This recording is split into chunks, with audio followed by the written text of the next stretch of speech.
చిన్నారులను అధునాతనంగా తీర్చిదిద్దడంలో ఎన్నో ఏళ్ల అనుభవం కలిగిన అభిషేక సింగశెట్టి క్రియేటివ్ లెర్నింగ్ ఆధ్వర్యంలో నెల్లూరులో 3 నెలల పాటు సమ్మర్ క్యాంప్ని ఏర్పాటు చేస్తున్నామని తెలిపారు. పలు స్వచ్ఛంద సేవా సంస్థలు, సామాజిక సేవా కార్యకర్తలు బయ్య రవికుమార్, మహాలక్ష్మి, సునీల్, నాగార్జున తదితరుల కోరిక మేరకు అందరి సహకారంతో నెల్లూరులో చిన్నారులకు సమ్మర్ క్యాంప్ ద్వారా లైఫ్ స్కిల్స్ ని నేర్పిస్తున్నామన్నారు.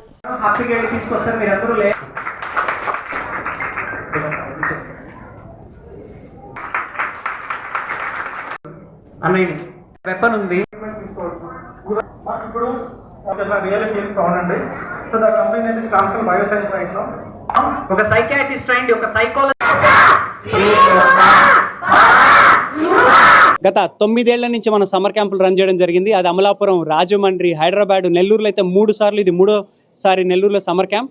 చాలా అద్భుతమైన రెస్పాన్స్ వచ్చింది. మరి ఈ సమ్మర్ క్యాంప్ తర్వాత వాట్ నెక్స్ట్ అని నన్ను చాలా మంది అడిగినప్పుడు నేను వాళ్ళకి ఒక మాట చెప్పాను. నా 10 years ఆఫ్ ఎక్స్పీరియన్స్ని యూజ్ చేసి ఒక అద్భుతమైన ప్రోగ్రామ్ మీ ముందుకు తీసుకొచ్చాను. అదే ఈరోజు పోస్టర్ లాంచ్ కూడా జరిగింది. అదే లైఫ్ స్కిల్స్ 2.0. మరి అటువంటి లైఫ్ స్కిల్స్ 2.0లో అద్భుతమైంది 1 కాదు 2 కాదు 10 టాపిక్స్. ఫైనాన్షియల్ మేనేజ్మెంట్ దగ్గర నుంచి legal management, goal setting, time management and critical thinking, problem solving, stage fear, presentation skills, ఇలాంటి కొన్ని అద్భుతమైన టాపిక్స్ని ప్రతి వారం ఆదివారం పూట నేను వాళ్ళతో కూర్చొని ప్రపంచంలో ఎక్కడున్నా సరే ఆన్లైన్లో ఈ 3 నెలలు ఈ program poster release and pre launch కూడా జరిగింది. మరి ఈ ప్రోగ్రామ్కి ఆల్రెడీ ప్రీ లాంచ్ జరగకముందే ఎంతో మంది రిజిస్టర్ చేసుకున్నారు. 15 రోజుల పాటు సమ్మర్ క్యాంప్ నిర్వహించడం జరిగింది పిల్లలకు. ఆ పిల్లలకి ఈరోజు వాళ్ళ పేరెంట్స్ని పిలిచి వాళ్ళ యొక్క రెస్పాన్స్ని వింటూ ఒక కార్యక్రమం నిర్వహించడం, ఆ కార్యక్రమానికి నన్ను ముఖ్య అతిథిగా పిలవడం జరిగింది.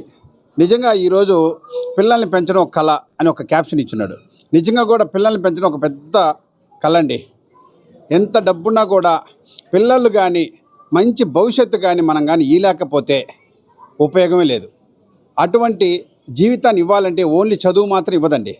ఎంత పెద్ద చదువుకున్నా కూడా వాటి సంస్కారం లేకపోయినా, పర్సనాలిటీ డెవలప్మెంట్ లేకపోయినా కూడా జీవితంలో ఆ జీవితానికి పూర్తిగా సార్థకత ఉన్నట్టు కాదు. కాబట్టి ఇటువంటి పర్సనాలిటీ డెవలప్మెంట్ ఎప్పుడు ఏ క్యాంప్ పెట్టినా కూడా ఇట్లాగా పిల్లల్ని చేరుస్తూ వారి యొక్క జీవితాన్ని వృద్ధిలోకి తీసుకురావాలని చెప్పేసి నా యొక్క